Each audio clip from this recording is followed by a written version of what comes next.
Hey, I'm Sandra. I am a normal 25-year-old living in Denver, Colorado. I'm currently working to pay off over 6 figures of student loan debt, and this is what I spent last week. Starting with Monday, I had to get an oil change and it was $83.99, which is insanely expensive for an oil change. I wanted an inspection from a shop that can do engine teardowns because I know my car is gonna need work on the head gasket and timing belt later that I wanna do all at once. So I wanted them to look at it. Their inspection cost was $140, or they'd do a free inspection with an oil change, and my car was due for an oil change anyways. So I took it there and it was $83.99. Then Tuesday came around. It's Tuesday. I don't think I'm gonna be spending any money today. I mean, I shouldn't. I have nowhere to go or anything to do. I think it'll be a house chores day. So I spent no money on Tuesday. Then Wednesday came around. I think this is gonna be another day where I don't spend money. Because what I spend in weeks are far more interesting if you are spending a lot of money, but I'm not. We're traveling tomorrow though, so let's see how that goes. I spent no money. So now it's Thursday, and we actually traveled to Arizona in this week. So Thursday was a day that we went to the airport, and usually going to the airport means spending a lot of money on food, coffee, whatever. But my biggest travel money saving hack is having lounge access via credit cards. Usually these credit cards come at a premium, but for us, the Capital One Venture X card allows us lounge access to the Denver Capital One lounge, and it essentially works out to be a free credit card. The reason this is a travel hack is because lounges offer free coffee, free drinks, free food. So anything that you would buy in an airport related to a regular travel day, you have access to in the lounge, in addition to just a more pleasant airport experience. Especially an airport like DIA, you never know what you're gonna get in terms of security lines and parking and the whole shebang. So we like to arrive with plenty of time because the airport itself is just a mess. So having a peaceful place to sit and relax is great, in addition to getting free food and free coffee while we're there. So Thursday was a zero spend day. Then we were visiting my partner's family in Arizona, so we didn't have any cost for lodging while we were there, but we did bop down to Main Street, Scottsdale, and we got a coffee and walked around in the morning before it got too hot. Super cool area. Saw some really cool art and artists, but that coffee cost $12.64. I split the expense 50-50 with my partner, so I came out at $6.32. Then on Saturday, we had a bit busier of a day. We met up with some friends for, once again, coffee. That was $12.76. We got lunch out. Hi, can we do 3 al pastor and 3 carne asada tacos? Which was $30.66. And then I also went to Goodwill and spent $9.84 on a shirt and a gift. Split the shared expenses. That was lunch and the coffees, and I spent $28 even on that day. And then on Sunday, we flew home, and the Phoenix airport does not have any lounges that we have access to. Had to buy the coffees. And I know that you don't have to buy the coffees, but you have to buy the coffees. So we got Starbucks in the Phoenix airport, and that was $17.70. When we landed in Denver, we had to pay for our parking, which was $40. This still comes out to be cheaper than if we had Ubered or even taken the light rail to the airport, because the light rail is $10.65 per person each way. Denver,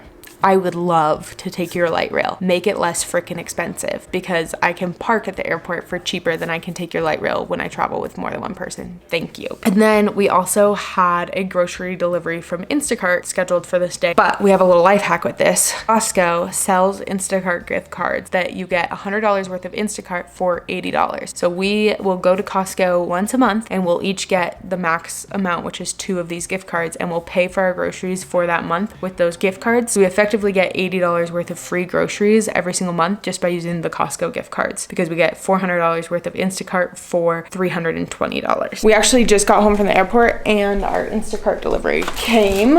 We've been using Instacart for grocery delivery, and it's amazing. And I think we actually spend less, if not the same amount of money, because we don't just grab random crap while we're at the grocery store. We go off our list. But this Instacart order, we have 2 of them, one from Costco, one from King Soopers. The Costco one was $109.36, and the King Soopers one is going to come out to $43.75 with tip. But because we only paid 80% of these out of our pocket because of those gift cards, it was $87.48 for Costco and $35 for King Soopers this week for groceries. On Sunday, I also placed an order with Advanced Auto Parts because I'm a car girly. This week was a car week. Not actually, but I did get a ridiculous quote for doing my spark plugs and wheel bearing. I think that if places can charge $800 for a wheel bearing and $1,000 for spark plugs, then that's wonderful that they they can do that. However, I was looking back through my paperwork and the spark plugs were last done in 2019 for $300. So you're telling me that that price has quadrupled? It probably has. Honestly, inflation's insane. I'm actually not questioning it. But after watching a few YouTube videos on both of those jobs, like there's nothing I can't do, you know? A car haul,